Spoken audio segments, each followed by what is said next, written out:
भारत की एक रहस्यमयी और शक्तिशाली secret society, the 9 unknown man.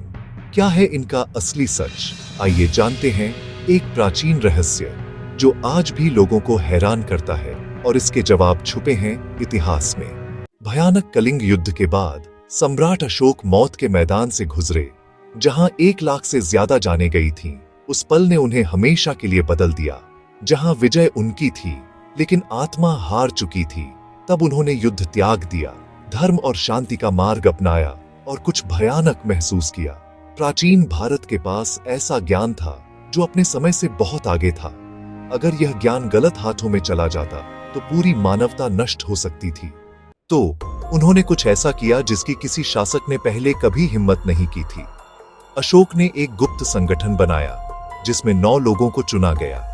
न कोई राजा, न कोई योद्धा, सिर्फ असाधारण बुद्धि वाले लोग, पूर्ण गोपनीयता की शपथ के साथ। इनमें से हर एक को एक पुस्तक सौंपी गई, ऐसी पुस्तकें जिनमें प्रतिबंधित ज्ञान छिपा हुआ था।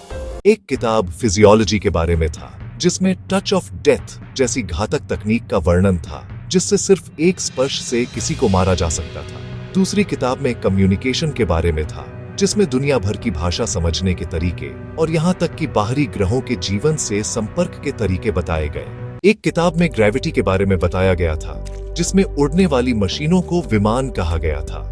एक किताब माइक्रोबायोलॉजी पर केंद्रित थी, कहा जाता है कि इसमें वैक्सीन्स की कुछ शुरुआती जानकारी थी।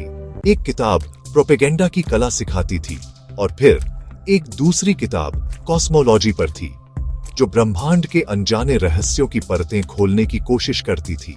एक और किताब में धातु रूपांतरण विज्ञान के रहस्य बताए गए थे। एक किताब प्रकाश पर केंद्रित थी, जिसमें अदृश्य ऊर्जा के रहस्य बताए गए थे, जिन्हें हथियार के रूप में इस्तेमाल किया जा सकता था। आखिरी किताब सोशियोलॉजी का अध्ययन करती थी, जिसमें सभ्यताओं के उत्थान और पतन की भविष्यवाणी की गई थी। ये किताबें कभी आम लोगों के लिए नहीं थीं। जब 9 में से एक गार्डियन की मृत्यु हो जाती, तो उसकी जगह चुपचाप एक नया उत्तराधिकारी चुना जाता। वे आम लोगों के बीच ही रहते थे, भिक्षु, विद्वान, यात्री बनकर, और ज्ञान को केवल तभी उजागर करते थे जब मानवता को इसकी बेहद जरूरत होती थी। आधुनिक दुनिया को उनके बारे में सबसे पहले 1923 में पता चला, जब टैल्बट मंडी की किताब द 9 अननोन मैन प्रकाशित हुई। बाद में the morning of the magicians में दावा किया गया कि इन 9 अज्ञात पुरुषों की मुलाकात पोप सिल्वेस्टर द्वितीय से भी हुई थी। कहा जाता है कि पोप भारत से अपने साथ कुछ अजीब मशीनें लेकर रोम लौटे थे, जो अपने समय से कहीं आगे की तकनीक थी।